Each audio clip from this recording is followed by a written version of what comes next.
Halo, selamat pagi saudara, kembali berjumpa di Kompas Bisnis Sapa Indonesia Pagi. Saya Paskali Siswari. Saudara, beras jenis premium jadi barang yang langka dalam sepekan terakhir. Bulog menjanjikan per hari ini beras akan kembali normal. Bulog bilang tidak ada kelangkaan stok beras di retail modern. Beberapa stok terlambat diisi karena logistik terhambat libur panjang dari tanggal 8 sampai 11 Februari kemarin. Namun Bulog tetap menggelontorkan beras premium sebanyak 300.000 ton. Bulog juga menargetkan 600.000 ton beras impor akan tiba di Indonesia pada akhir Maret 2024. 100.000 ton merupakan sisa izin impor 2023 dan sisanya 500.000 ton adalah kontrak impor baru di tahun 2024.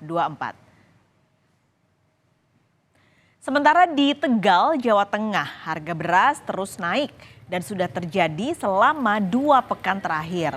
Rata-rata kenaikan terjadi Rp2.000 per kilogram untuk semua jenis beras. Meski harga naik, para pedagang bilang pembelian masyarakat tak berkurang.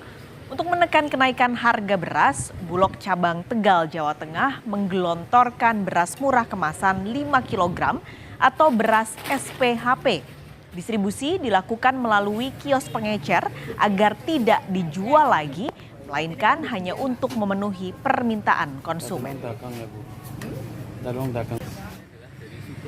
Suplainya mungkin satu suplai, terus yang mungkin terhambat dalam arti ini karena faktor panen yang seharusnya sudah bisa mulai, namun ini agak mundur waktu panennya dari biasanya. Terus juga ada karena faktor cuaca ya, mungkin dari El Nino segala macam, jadi itu akan berpengaruh ke faktor panennya. Kita akan pantau bagaimana stok beras di Pasar Induk Cipinang, Jakarta bersama jurnalis Kompas TV Dian Silitonga. Dian, selamat pagi. Ini kalau di toko-toko retail beberapa pelanggan sudah mulai mengeluhkan susah cari beras jenis premium. Nah, kalau di Pasar Induk Cipinang yang mulai langka, premium saja atau di kelas lain juga sebenarnya sudah mulai tipis stoknya? Ya, Paskalis, kalau secara signifikan memang penipisan stok beras ini terjadi pada tipe premium. Tapi tidak hanya pada tipe premium, penipisan stok juga ini mulai terjadi pada jenis beras lainnya, yakni tipe medium. Nah, tadi salah satu pedagang di Pasar Induk Beras Cipinang menyampaikan kepada saya perbandingan.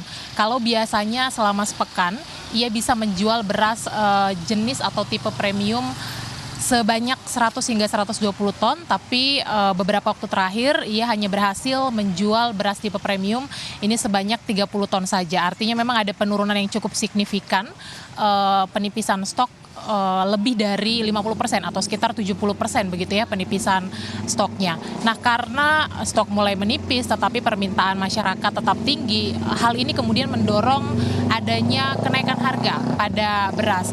Nah, kalau di Pasar Induk Beras Cipinang, ini tadi saya tanya harga beras ada di kisaran Rp13.000 hingga Rp15 per kilogram. Nah, tentu harga ini jauh lebih tinggi dibandingkan dengan ketentuan harga eceran tertinggi, yakni Rp10.900 hingga Rp11.800 per kilogram untuk beras tipe medium dan Rp13.900 hingga Rp14.800 per kilogram untuk beras tipe premium. Nah, hal ini juga yang kemudian dikeluhkan oleh Asosiasi Pengusaha Retail Indonesia bahwa mereka memang harus membeli beras kepada produsen dengan harga beli yang dipatok di level Rp15.100 hingga Rp15.500 per kilogram.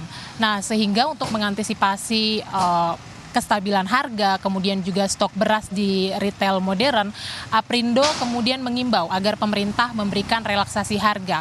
Sekali lagi untuk menstabilkan dan juga menjaga stok beras, apalagi jelang Ramadan dan Idul Fitri mendatang, Paskalis. Nah, ada 5 langkah yang akan dilakukan pemerintah mengantisipasi situasi kelangkaan beras. Yang pertama adalah pemerintah akan mempercepat pembongkaran kapal beras dari luar negeri di beberapa pelabuhan dan kemudian menjalankan distribusi beras komersil Bulog sebanyak 200.000 ton. Nah, ini adalah distribusi beras Bulog untuk beras bansos dan kemudian juga 50.000 ton akan didistribusikan ke food station atau pasar induk beras Cipinang. Tapi Bulog beberapa waktu yang lalu menyampaikan bahwa penyaluran beras pada hari ini atau mulai hari ini akan digandakan, kemungkinan mencapai 100.000 ton. Nah, kemudian akan mendistribusikan beras stabilisasi pasokan dan juga harga pasar atau SPHP ke pasar tradisional dan juga retail modern, dan mengerjakan gerakan pangan murah nasional, kemudian juga memastikan bantuan pangan beras ini akan dimulai kembali pada 15 Februari setelah periode pencoblosan. Nah, seperti yang kita tahu bahwa ada sejumlah faktor Paskalis yang menyebabkan mulai langkanya stok beras. Yang pertama adalah memang karena masa panen raya ini baru akan terjadi diprediksi pada Maret 2024, dan kemudian juga impor beras jenis SPHP sampai saat ini juga diklaim belum masuk ke Indonesia sehingga membuat stok beras terbatas. Nah, tadi juga saya ngobrol dengan salah satu pedagang yang mengaku bahwa penyaluran beras Bulog ini cukup membantu karena setiap pedagang ini biasanya diberikan jatah 10-20 ton per minggu, dan kemudian juga beras Bulog tersebut diklaim atau diakui membantu untuk menstabilkan harga karena bisa dijual sesuai dengan harga eceran tertinggi. Kita akan cermati bersama Paskalis nanti seperti apa ketepatan langkah pemerintah mengantisipasi ketersediaan atau stok beras maupun juga kestabilan harga beras jelang Ramadan dan juga Idul Fitri. Paskalis. Karena kalau tidak gerak sekarang mengkhawatirkan, mengingat tadi stoknya cukup ekstrim ya, penjualannya dari 120 ton hanya menjadi 30 ton saja. Terima kasih Dian Silitonga melaporkan langsung dari Pasar Induk Cipinang, Jakarta.